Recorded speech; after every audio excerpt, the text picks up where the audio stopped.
What's up, guys? This is Jay, and I'm back hosting another edition of Inside the Lab. I'm joined here once again by Justin Fan and Peter Jennings, aka CSU Ram 88, and we're going to break down tonight's seven-game NBA slate. Looking like a pretty good one, pretty chalky, unfortunately, but we'll get into some of these plays. First, I'm curious how your guys' NFL Sunday went. How did it go for you guys? Really good week in cash. Almost got there in tournaments, but yeah, just not. I had too many combinations of Winston, Perriman, Galladay, and that's what killed me. I had some of those combos of Drake, and yeah, it was a great tournament sweat. Shout out to everyone in the live finals. But yeah, overall net good day because cash, but thought it had a chance to be a big day with tournaments. Yeah, how did it go for you, Justin? Do you have any sweats? Nothing too Yeah. good. Cash went well. Nothing too big to report. Double my money, and that's about it. Nothing. Cash games, the Nothing chalk, fancy. the chalk did well yesterday. Yeah, it's not good. Oh yeah, every player who's over 45% did well. P, I was going to ask you. You didn't pump too much into qualifiers this season, right? Like none. Yeah. How do you feel? Yeah. How does I it feel feel? great. Are you kidding me? Yeah. I was always curious if you had any regrets or anything, but No, zero regrets. yeah, that's awesome. I like easily the best decision. I mean, those games used to be so beatable and easy, and the way I play is much more chalk oriented. So back in the day, it was easier to win those things, and my style of play and what I did in 2017. Happy I learned my lesson, and maybe I'll get better at qualifier type stuff in the future. But still, you have to be really, really good to overcome the everyone who's playing those tournaments is paying for those elaborate parties, which are really fun and a cool thing for the industry. But you got to be aware of that cost. Oh yeah, definitely. Yeah, it's pretty eye-opening when you kind of get into it and see how much people spend on to try. They're also super high variance, so if you're trying to grind, yeah, not ideal, but yeah, definitely not a bad NFL Sunday. Let's get into tonight's slate, though. The news we just recently got: Blake Griffin ruled out, which we were kind of expecting most of the day, so that's not too surprising. Andre Drummond is available, but it sounds like he's not 100%. Still dealing with the information, so we're putting it out now. It sounds like it's still not officially a go. He's in still from the avocado, obviously, and then it's gonna depend on if he can tolerate his contact lenses. So we're gonna put that tweet out now, available, but uncertain to play. So not 100% yet. You guys ever wonder, one thing that always has bugged me about athletes, like it happens all the time, especially MMA games, they get poked and their contact comes out. How do these guys not get like LASIK? I still wear contacts like a fish. Did you get LASIK, Jay Sean? No, I don't qualify. My eyes are too bad. Horrendous. Yeah, it's hilariously bad. Yeah, but like I look at all these guys, it's not even a money thing, but it's like they obviously have enough money. It's like just go get LASIK. You should too, Pete. You're a donkey too. That is. Wow. I think there's just something mentally challenging about it, dude. Just listen to anybody who's ever gotten it. Easily the best decision they've ever made. Yeah. Big T is a big LASIK touter, so you hear it a lot when you're with him. Knows, yeah, he knows what he's talking about in that regard. So yeah, that's going to change the slate a little bit. But let's talk about some of these Detroit guys. Drummond being a little iffy. He was like mega chalk at center. We'll get into. But Justin, what are your thoughts, kind of with Blake out? I think we can expect Markieff Morris to start. What do you expect for the front court minutes? And are you fine going a guy like Christian Wood, even though he's coming off the bench? Sorry, I was dealing with the latest Drummond update. We're gonna put it. Oh no. Yeah, it's all good. All right, so yeah, we'll have to see on Drummond. I'm really curious if he's gonna go. It sounds like he's gonna be a little limited, so it kind of affects how we view center to guys, Ian Cash. Obviously, it makes Christian Wood, Markieff Morris really strong plays. Derrick Rose and Jalen Brunson are by far the best plays at point guard today. I like Bruce Brown as well in tournaments. If you can sprinkle him in at shooting guard, he looked really good last game. And then Luke Kennard too. I think you can sprinkle him in tournaments too. So you have a core 3 plus 1, core 3 of Rose, Markieff Morris, and Christian Wood, and then the plus 1 is Drummond, depending on how he looks. and then some exposure to Brown and Kennard are fine too. Yeah, Kennard a little better on DK. I think he kind of fits the cash game mold there for sure. But yeah, Pete, how many Pistons do you find going with kind of the same guys, or do you like anyone more than one of these guys? Yeah, Justin put it perfectly. I think Christian Wood is a lock. I mean, you recently tweeted free Christian Wood. I mean, this guy's got when he gets out there, he can just go absolutely off. We've seen massive games. I mean, that game versus the Spurs in 22 minutes, he went nuclear for 47 FanDuel points, and just on a point per minute, basis, he's really good because he has such a strong usage rate. Obviously, he's going to get boards and he can get steals and blocks. So he's the perfect lock button play. Hopefully, he gets a lot of minutes, and it's a great matchup versus Washington. I think that's really hard chalk to even fade. Maybe I don't know. Maybe you can still justify it in tournaments because of the ownership, but I really like these guys. Markieff Morris, Derrick Rose, basically locks. And then, yeah, I think, Brown's a decent tournament play. I'd probably rather go Kennard, but especially since we need to spend up at shooting guard, given how the slate's breaking down. But, you definitely can make some unique teams with like Kennard and potentially Bruce Brown. I don't know. What do you guys think about the opposite side of the ball, like the Washington guys? Obviously, it's worse now that Isaiah Thomas is starting. Yeah, I haven't really. I've kind of soured a little bit on like Rui and Bertans. I think they're fine. Power forwards like a jambalaya, just a mix of options. Like the mid range, the cheaper guys. I don't really love any of them. Like the Sarge Kaminsky's, I don't love. Like Rui, Bertans, I don't love. So I've been trying to get up to like Adebayo, if possible. Just to kind of avoid those guys. Beal has been kind of disappointing. His minutes have come down. His usage hasn't quite been there. Shot is off. He's been shooting very badly. I don't love that Isaiah's back either, so it takes me off him. Mahimi, I don't trust. There's other center options I like better. Maybe the best option, honestly, on Washington I like is Troy Brown, who's been really, really solid. His minutes have been nice. He's shown a consistent floor. And he's still, pretty decently priced. So I don't love the Wizards side, honestly, today that much overall. Yeah, I was looking at their power forwards mostly just because it's a tricky one. I do agree that Bam makes a lot of sense. And yeah, Troy Brown's been awesome. I worry a little bit about just Isaiah coming back. I think just the nature of the way that shook out definitely is not great for the Washington guys. But Isaiah playing is another reason, like Derrick Rose, I think is just an absolute smash. Obviously, Isaiah is going to start, but I think any minutes where Isaiah and Rose are on the court are really good just for the game environment. Yeah, I don't think we need to mention how good it is for Washington or Detroit side. Washington's last in defensive rating this year. It's horrendous defense. So, yeah. And now Isaiah back, which makes it worse. Yeah. Oh, yeah. So, yeah, the Detroit guys aren't going to be sneaky. The sneakiness will probably come from Kennard and Bruce Brown. Fading is interesting in tournaments, like Pete said, if the ownership's not, if it's too high for some of these fringe guys. But I think Washington will be overlooked, though. This is still like a good game environment all around, very high total. So I don't mind taking some shots in tournaments, but agree that none of them are really entering the cash game. The Pistons are still favored by 5. That's what's so good. I mean, it does. No, but yeah. And it's come up a point. I mean, it's one of the top overall just spots. Right.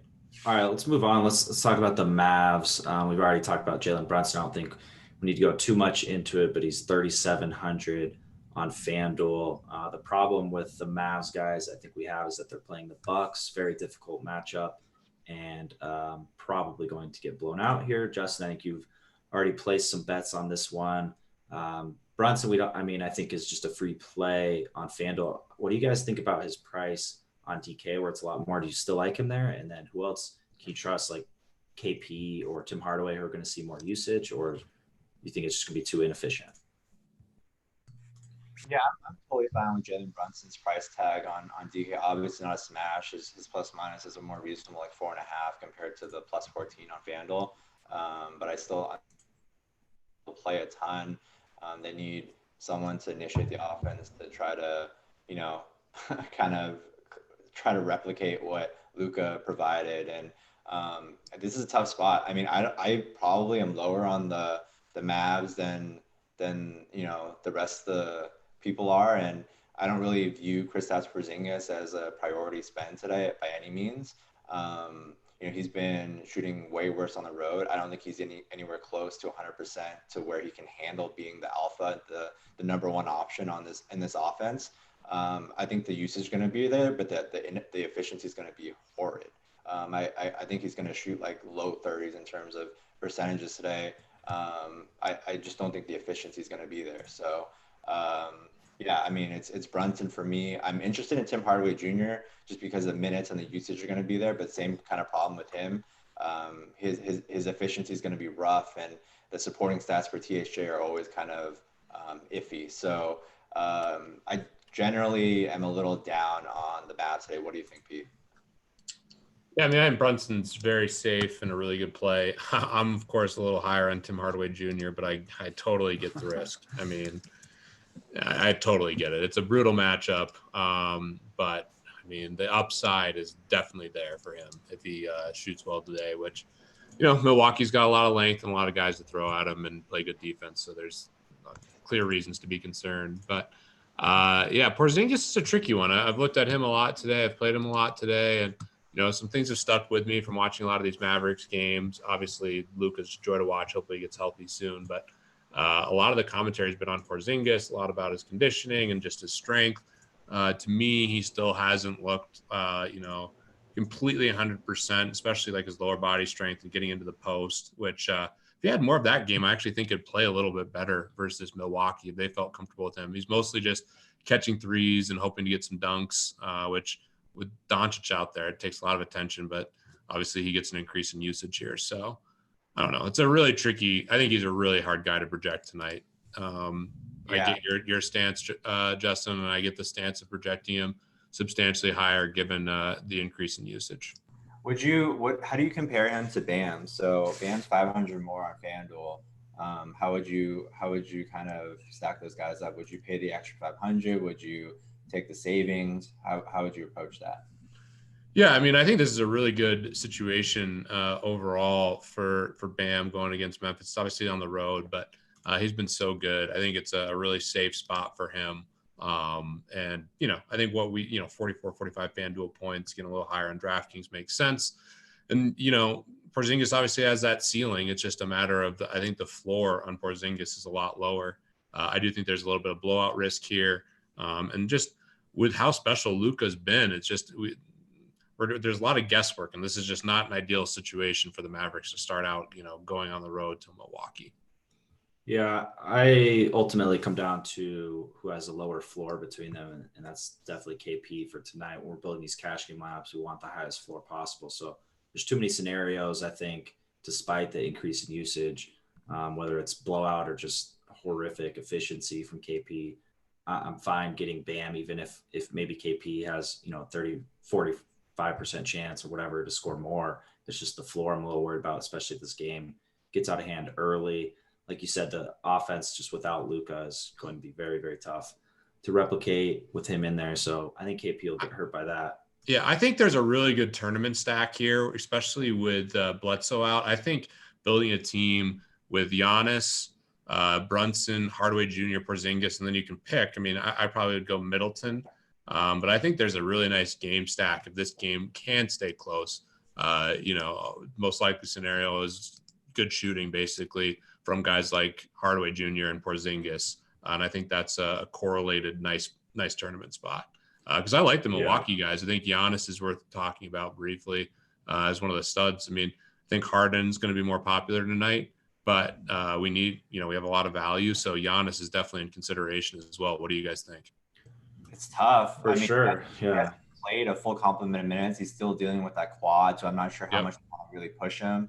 I think I have him at 29.5 for minutes. I bumped him from 28.5 earlier today. Like, I just don't see them wanting to play him more than 30 minutes if they don't have to, Oh, absolutely. I mean, they're blowing back for no reason with that quad injury. I don't understand why. But yeah, his minutes are a little concerning to me, just the ceiling with the minutes. I don't really see a realistic scenario where he plays like over 32 in this one. See, I might disagree on that one. I get what you're saying. I totally understand the quad, and like it's pure speculation either way because these games have been blowouts. But I do think if it was a genuine close game, I could see him playing just a little bit more. Like I'm not like his like 36, 37, but I could see 33 minutes or something. The Yeah, problem they've is been- though, it's hard to make the argument that it will be close, especially when they're destroying everybody right now. Oh, for sure. No, it's yeah, only for it's- tournaments, and Yeah. I get. Oh, yeah, I think yeah. Justin's Okay. is. Yeah. I think that's the safe. I think that's like and when you're looking at the range of outcomes, that's the way to look at it. Specifically, looking at like the tournament, like where you just need the upside. Yeah. I thought a lot about Giannis, and I think he does have real upside, but it's correlated with the success of Dallas guys. For sure. Yeah. Because I watched his rotation too. I mean, the fourth quarter is just the hardest one to judge, right? Because a lot of times he's starting the fourth quarter, then he'll come sit, and then they'll bring him back in. And he hasn't had that chance ever to come back in. That's why he's been. And they probably won't again tonight. Yeah, my only counter there, Pete, is I think they're maybe just little less willing today, given the quad injury, to bring him back in and risk it if they really don't have to. I think if it's honestly like a 2-possession game, like it's legit close and it's back and forth, yes, I can totally see it. But if it's like 9, right, if it's 10 or like it's in control, covering like around double digits, like they have enough control of it to where it's not like in danger, then they'll give him the extra rest. That's kind of my counter today to that. That makes sense. Do we have any sense? Have you guys seen anything else on just like how he's feeling? I mean, I was shocked he played this Cleveland game. I mean, you were too, Justin. He must be feeling pretty good. That indicates to me like he's feeling. Like, why would you plan a back-to-back versus Cleveland? Because he was feeling fine. That's the only explanation. So if he's feeling fine, you're right. The minutes upside is there enough at his rates to be like a smash play? Of course, his rates are sick. And the only reason we're really even considering him is because we have so much value on this slate overall. It's like you have to, or you could easily go him or Harden. Yeah, we can both through it. Like we can talk a little bit later about like the builds on this slate, because me and Jay Sean have been tossing around a bunch of different ones. Like you can go Giannis, you can go Harden, or you can go more balanced where you don't go either. Like there's a lot of ways to go today. With that money you have from all the studs. Value plays. Yeah, the last injury situation I think we can talk about real quick is the Phoenix game. Devin Booker's game time decision. Tonight's nice because it's not a 10:30 Eastern game. Still not sure if we'll get the official news before lock, but it is a 9 Eastern game. That's the latest game of the night, which is really nice. But Booker sat last game. We saw Rubio take a team high 20 shots. It did go into overtime, but some of the rates with these guys were pretty nice. I know Rubio's price has gone up a ton on FanDuel. Kaminsky and Saric as well. People were talking about Saric in the chat. Justin, what are your thoughts kind of on the Phoenix situation, where you're at now, and if you have a lean either way on Booker's status? I don't really have a strong lean. Given his contusion, I would lean slightly that he plays, probably like 55-45, but we'll see. I mean, they've been downplaying it for weeks now, and downplaying it to like a detriment. I think it's like a little bit more serious than they've been letting on, but I don't think Devin games either. So we'll see. I think it'll be close. So yeah, you're only kind of looking at the front court here with Dario or Kaminsky at power forward at a weaker position. And then you can take some shots with the other guys in tournaments, like guys like Rubio, guys like Oubre, maybe even Mikal Bridges. They're going to be thinner today if Booker misses, because Tyler Johnson just got real doubtful. So that's another body they don't have in that backcourt. They're going to have to play a little bit more Elie Okobo if Booker misses.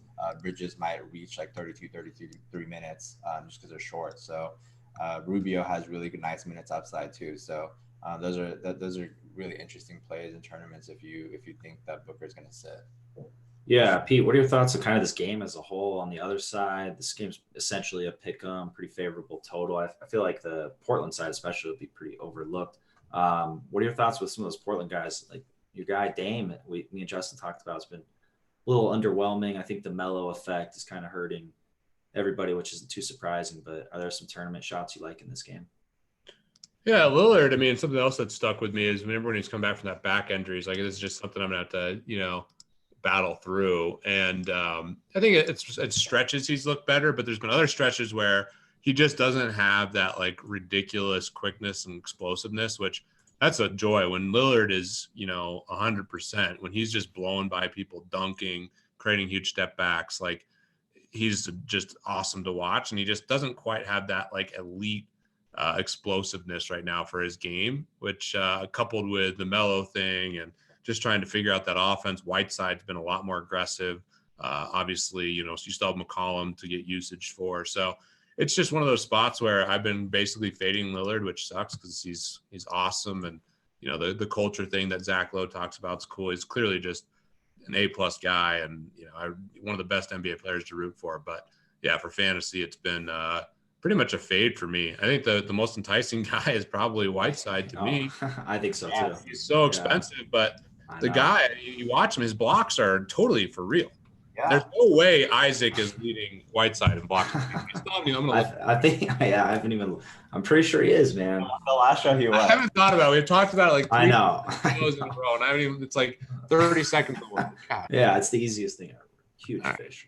Yeah. We'll just keep speculating all season. We'll never really check it, but yeah, I think Whiteside's my favorite. But I do like Isaac this is still ahead, 2.7. Okay. Whiteside 2.4. Oh yeah, Isaac's just crushing. Number 2 is Anthony Davis, by the way. Yeah. Oh, of course. Whiteside is trending towards leading the league in blocks in a big way. And we're talking FanDuel here for him. Like I know his price is insane, but you talk about like a pivot off Drummond who can't even see out of one of his eyes because of an avocado. I'm liking Whiteside as a team. Whiteside's nice on DK too at 8,100. Oh yeah, definitely. Yeah, he's shooting with confidence too, and just like look at his usage rate last game. I know he played well, but 30%, that's super encouraging. We've seen that 3 or 4 times this year. And that, when that's the case, like, man, he has just huge upside when he's scoring too. Like, he is running a lot of plays through him when he can pass. And I don't know.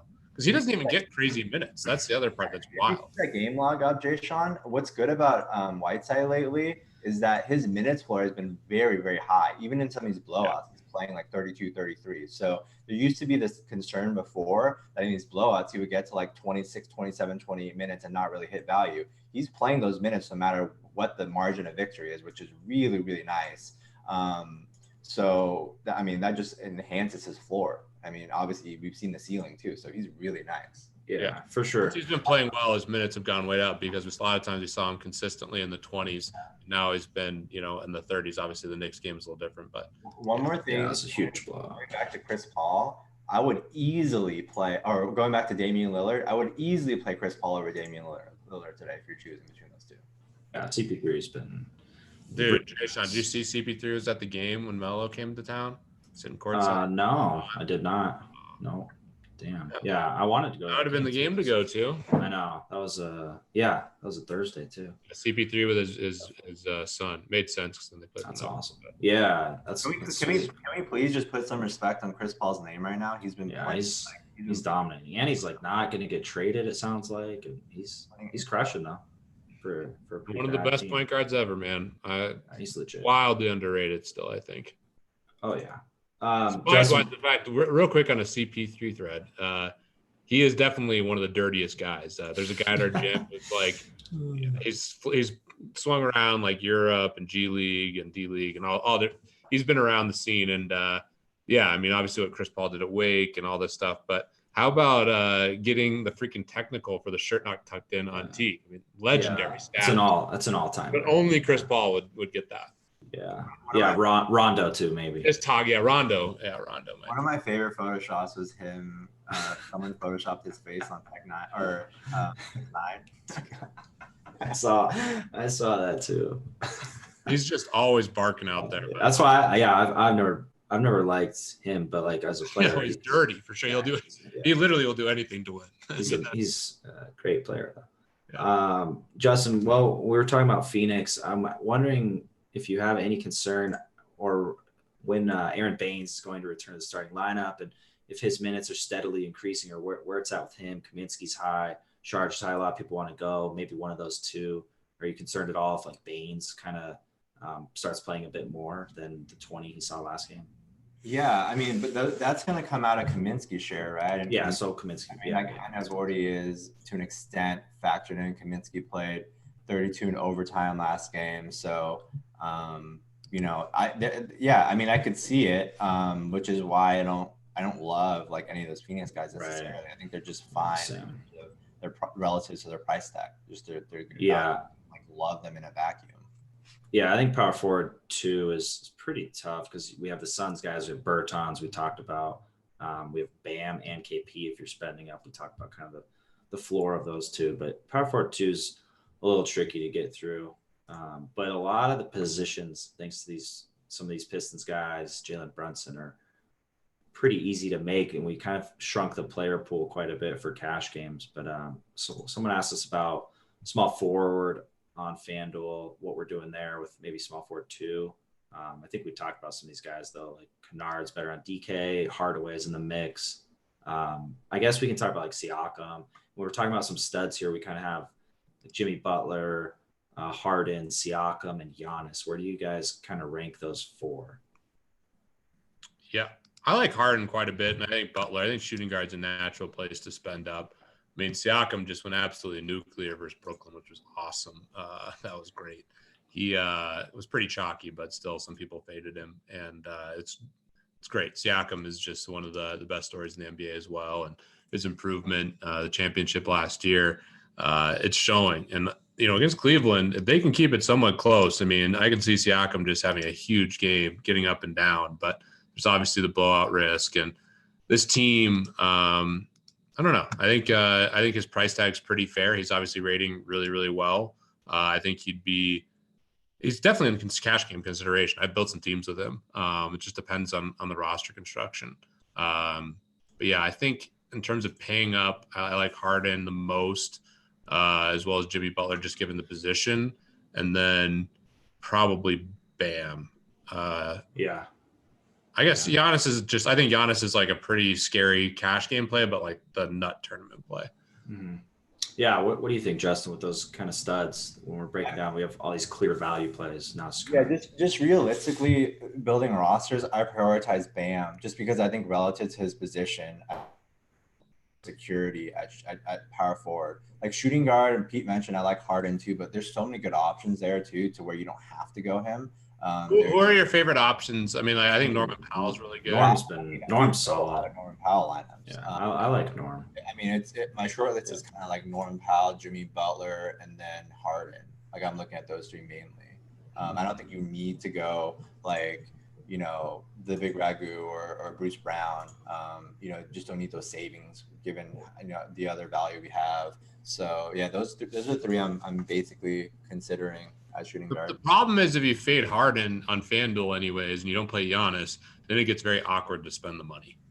Yeah, you're going Bam, Butler, Siakam. Yeah, that's a balanced build we were talking. So, yeah, you go. It's pretty nice, but yeah, usually like what center did that end up on? Drummond. Yeah, exactly. So yeah, I mean, the lineups. I think Drummond is Drummond now. What do we? Oh man, that's pretty risky. I don't like it. Avocado is just continues. I know. It's unbelievable. Can we get him like some of those goggles, like worst case, or like the glass the glass visor or whatever? Marcus Smart now too. Today didn't practice because his inflammation's in both eyes now. It's spreading. Drummond's eyes. It's not good. It's not good. I'm a little scared for sure because Drummond was in like every single build. So we can talk about center position now. Yeah, I think we need to talk about center. We talk about Whiteside. Would you cash him? I get like Marcus Sol too. Yeah, and Adams is solid too. Good matchup. By the way, can we just finish this Drummond thing? I'm like legitimately tilted because with Blake Griffin out, I know, and the Wizards, like it's a smash for Drummond. But this avocado thing is like just so hard to like actually. Yeah, we've never dealt with it. Due to his rates, like I really don't know what to project him for, and I really don't know what to like assume for his minutes. And I mean, obviously you can look around the industry. I think right now we have him at 34.8. I mean that seems fine. It's just like there's a much wider range of outcomes here. Absolutely. That's what it comes down to. It's just the volatility with the avocado. We've never experienced a situation before. We will get him if he's confirmed starting. Yes. Yeah, we will. We will get that. Like, but the most recent But that's is not still, yeah, exactly. It's like, yeah, he's gonna try to play, but I don't know how effective he'll be. If he only has one eye. What if it's like his bat? What if a fan's eating an avocado courtside? He comes in contact with it mid game, and he Yeah, he should be. Someone should be able to sneak. I guess it's a home game, and Washington doesn't really have any fans, but yeah, Boston would like sneak avocados in there. In any sport, having anything wrong with your eye is basically the nut low. Like, Yeah, and I know it's bad. Man. To be fair, he doesn't really need it. He's just there grabbing rebounds and like finishing shots. Trying to put it back in. Yeah, but it's gonna lead to more offensive rebounds. Honestly, he's gonna miss more and he's grabbing rebounds. I mean, of all the NBA player, I mean, I'd much rather have an eye injury for Andre Drummond than Steph Curry. But like, still, it's not exactly comforting to have one of your athletes struggling to see. Like, especially if someone were to pay $10,000 for today on FanDuel. It's terrible, man. On DraftKings, I think you can build a lot of different types of lineups. He's obviously still really good there, but you have like Markieff as center there. Yeah, you have more Christian Wood too. And optionality. Yeah, absolutely. Yes, but the pricing is a lot. Someone brought it up earlier in the show. Like some of these guys are not nearly as cheap on DK as FanDuel. Like Jalen being 55 is aggressive. I mean, it's a good thing. I think 37 on FanDuel, he's gonna be 95% owned, so it kind of sucks. But few guys are a little priced up on DK relatively. I think you can make a pretty good lineup with Adams. I think you go Giannis and Harden. No, you can. Yeah, there's some. No, I think so. Maybe. I like Adams a lot too. What else can you? The best build with Adams. Oh, with Bam, take Bam down. Yeah. Doesn't have Giannis though. Right, but you can. What I'm saying is you can go Giannis and Harden. Has Kristaps, right? Yep. Yeah. Harden and Butler. That's good. Right. Yeah. So like, I don't know. For cash games, that seems a little bit safer, I would think. What do you think about Adams? I mean, Adams has been good in good matchups for sure this year. Yeah, I mean, I love it facing the Bulls. I mean, I don't have any problem with catching Adams today. Yeah, I don't either. I agree. Whiteside's still probably more tournament friendly, just with the price tag, but I like him more and more now with Drummond being kind of uncertain. It's not so much that he's like uncertain to play right now that's worrying me. It's that he's gonna play, and we just don't know how much he can see. I'd be surprised if Drummond misses. We're just talking about like his level of effectiveness with whatever he's dealing with the inflammation. Right. Yeah, this lineup's pretty good all around. I would be happier if it had Bam though, personally, over KP. But of course, yeah, but it's still solid. Any tournament guys are kind of standing out to you guys? I think the player pool is pretty small for cash. Center's just kind of on FanDuel at least kind of like a bad position. Anyways, we pretty much like after the top four. Is there anybody who even interests you guys? Well, I think if you're looking at tournament teams, we talked a little bit about that Portland Phoenix game. We like Whiteside, and obviously you can take shots based on the Booker news. I think that's a really interesting tournament spot. And yeah, you talked about Chris Paul. I mean, I think he and some of these OKC guys are intriguing for tournaments. It's just tough because we have the clear value in the Detroit guys, and like for me personally, I've really struggled in these scenarios. Like I can never really make winning teams fading like the clear chalk, so it just makes roster construction a little trickier for me personally. Yeah, like Brunson, it's just like when I do well in tournaments, it's almost always something very similar to my cash game build. So that's just like who I am as a player. So in terms of tournaments, the big pivots I'm thinking about right now are still leveraging like the chalkier options with the Pistons.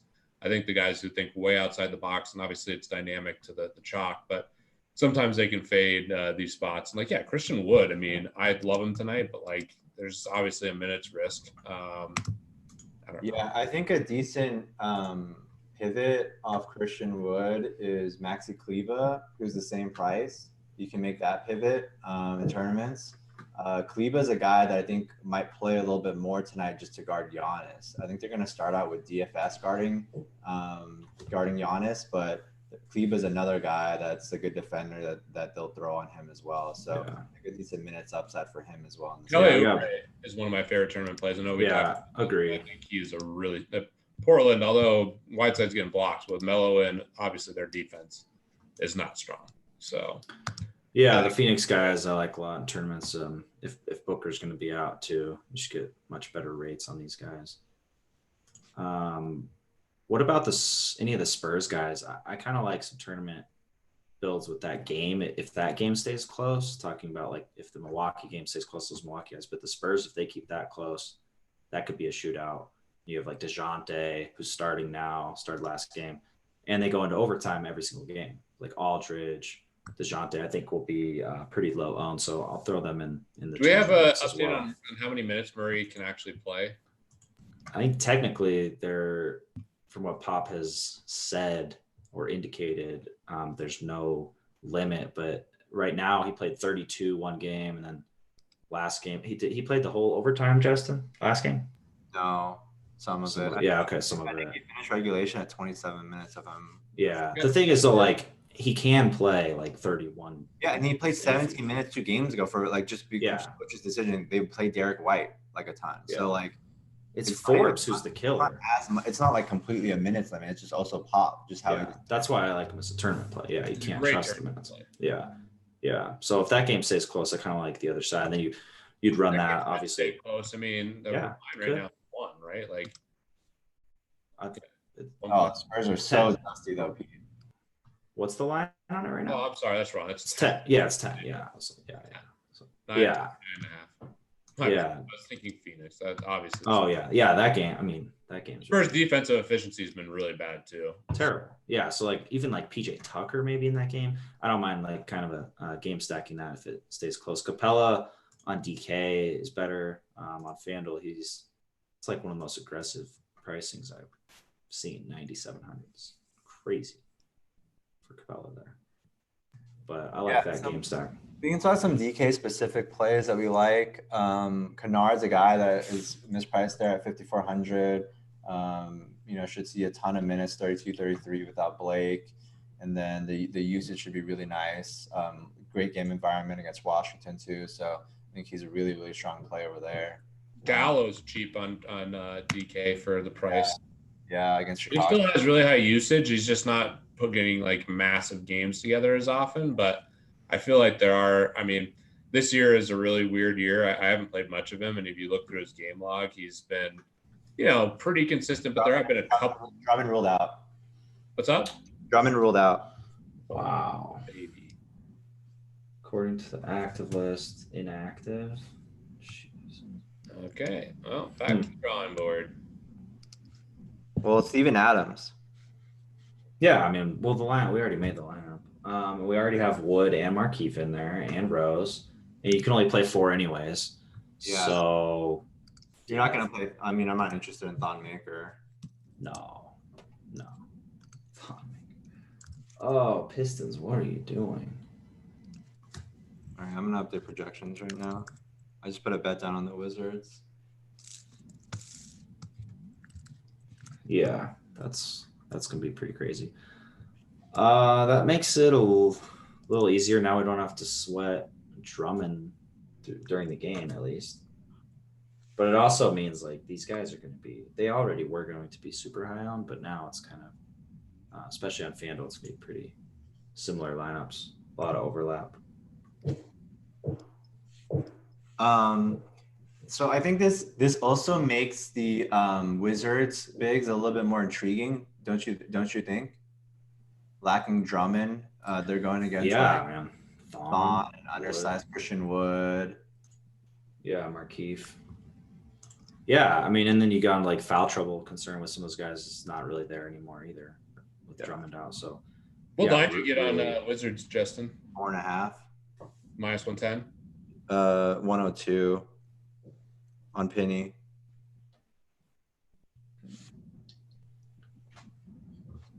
let's go back to this lineup. It's looking pretty nice now. Yeah, I think that has to be the lineup. Oh, it's going to be pretty highly owned. Hey, just giving out the nuts. It's going to be the optimal in the model anyways. You know, all you got to do is optimize after the Drummond projections in, and I feel pretty confident about it being the top. It's Brunson and Rose pretty easily projected plus minus. This is, for people watching the show recently, I usually always sort by projected plus minus instead of rating. Yep. We kind of always do that. So that's, I think, the best way to go about it, just to get the price sensitive plays on either side. It doesn't mess up the rating at all too much. So yeah, it's going to be kind of all the guys. Harden's in there. I know he's not the top, but I think Kennard now is probably ahead of Tim Hardaway Jr. Yeah, I think he's more consistent. Yeah. And the game environment is way better against Wizards versus Bucks. But we can only go 4 Pistons. Yeah. So who would you take down? You only have 4. Morris. Oh, right, because Drummond's out. Yeah, because Drummond's done. Yeah. Oh, yeah, for sure. Yeah, of course. Yeah, it'll be interesting to see how it plays out now. I think there's definitely a couple ways to go. I wish we had a really expensive I know center to play. Yeah, let me think here. Yeah, doesn't really fit.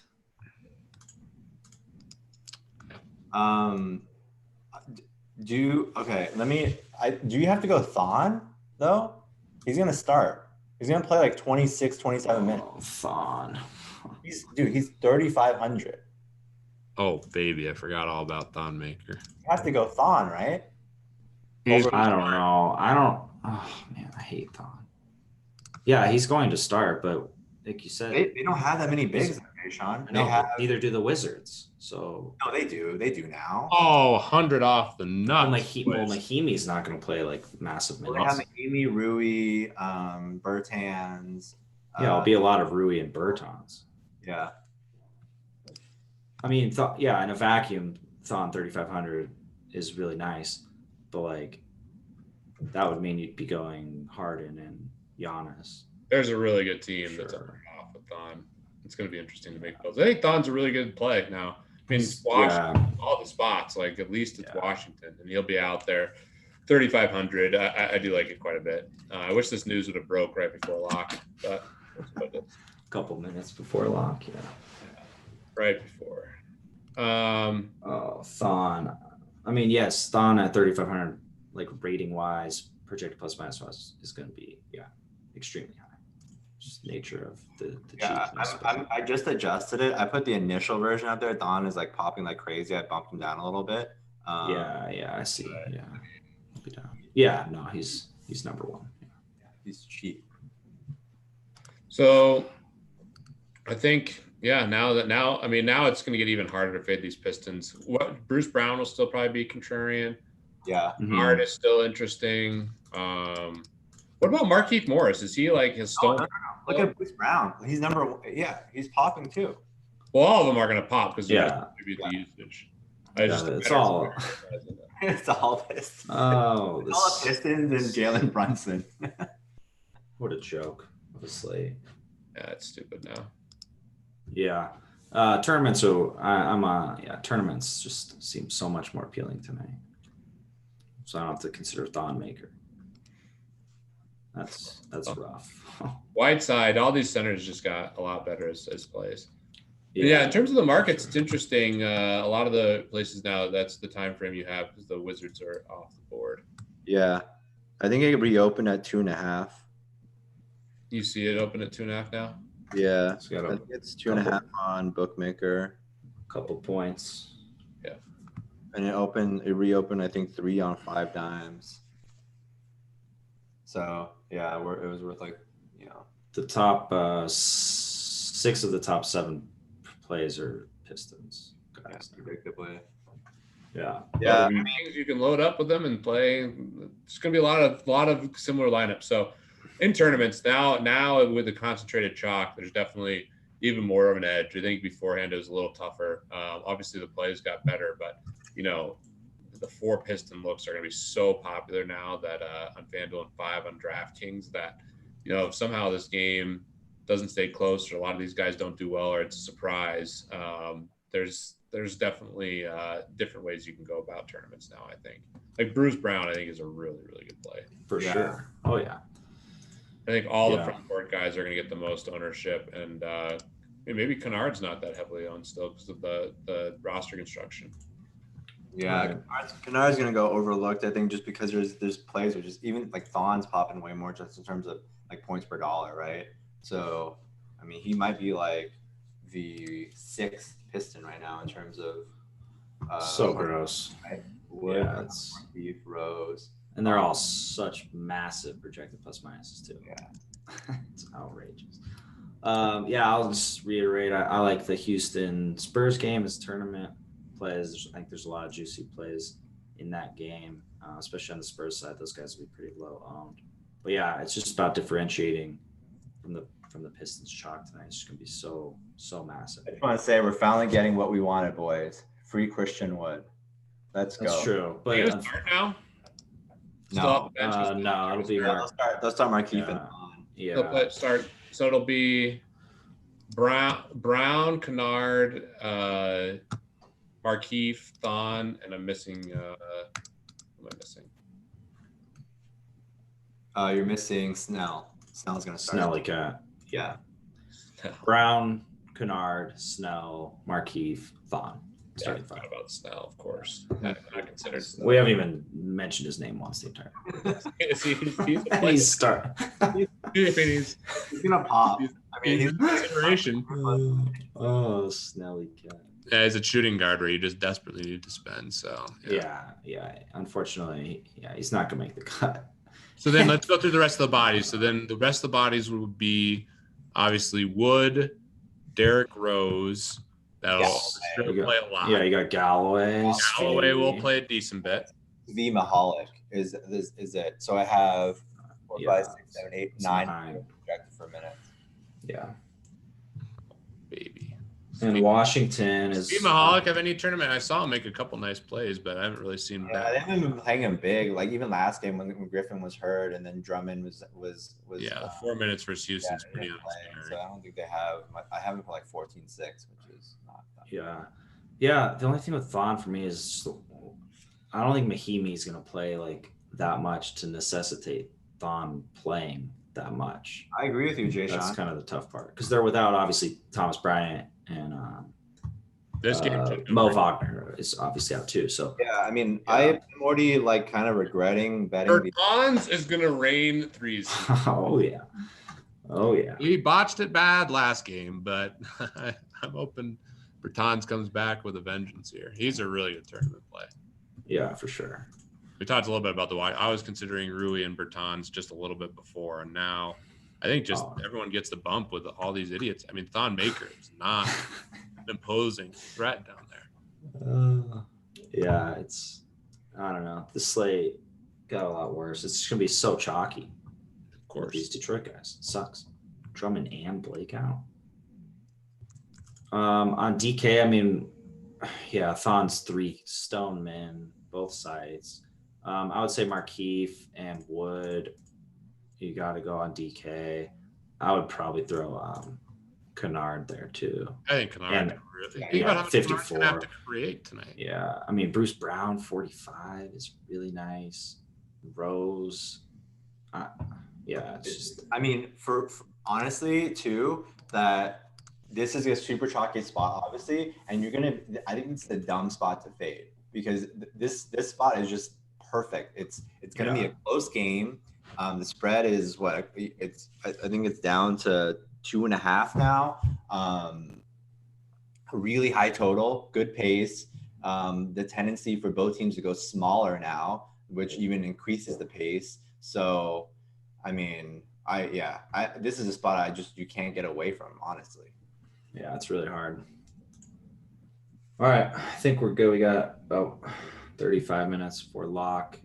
Again, it's an earlier slate. The last games, I still don't think Booker's a game time decision, so I don't think we'll get an update until half an hour after lock, if there is an update, or it could just be remains game time decision. But that's pretty much all we're really waiting on that will affect too much as of now. Crowder went through shoot around, should play tonight. So not waiting on too much. Booker's kind of the big one. So take advantage of that if we don't know before lock in tournaments. Like Pete mentioned Oubre earlier. Both sides of that game really are pretty juicy. You guys got any last thoughts on the Pistons slate? No, not really. Yeah. I think it's a chalky slate, which is just a bummer, but is what it is. I mean, Yep. got to find some unique ways to be contrarian tonight, that's for sure. And in cash, just hope the trains aren't too big, and hopefully no one complains about lineup sharing tonight. Oh my God! You played That's- the same 4 Pistons. Yeah. It's gonna be. Yeah, there's going to be a lot of. It's gonna be. Luckily, nothing fits perfectly, so I think it's not gonna be a full blown train situation. But I don't know why. Yeah, people are such donkeys because it's like it's not like people want to have the same lineup, especially when a lot of the action now is coming from 50-50s. It's like a lot of terrible. actually 3 and 5 mans too. Well, yeah, for higher stakes, yeah. But like for mid stakes, it's like I don't know. NFL even has been dying down too, but it's just you're looking at a lot of 50-50s to get that quota for action, and yeah, obviously don't want to have the same guy run it. Just being with a train in 50-50s. It's not ideal, but that's the way it's looking tonight, anyways. So good luck tonight, though, everybody. And I think we're going to be back. Did we say Friday next show? Is that right? Yeah. Friday sounds great. Okay, cool. All right. Yep. Good luck tonight, the rest of the week, and we'll see you guys back on Friday. Good luck, everyone. Good luck, guys.